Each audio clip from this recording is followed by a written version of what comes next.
বারবার করে বলা হয়েছে, বহুবার বলা হয়েছে যে এই খেলাটা হোম টিমে হবে, কোনো হায়ার চলবে না। তা সত্ত্বেও যদি এরকম আমরা ভুল করি তাহলে অন্যায় হবে।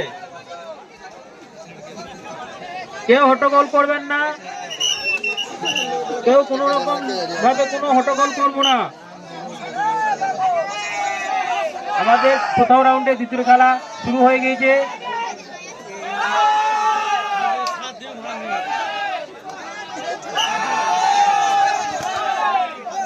এর পরবর্তী খেলা প্রথম রাউন্ডে তৃতীয় খেলা, প্রথম রাউন্ডে তৃতীয় নম্বর খেলা খেলেগা ফ্রি ফায়ার মুরব্বি।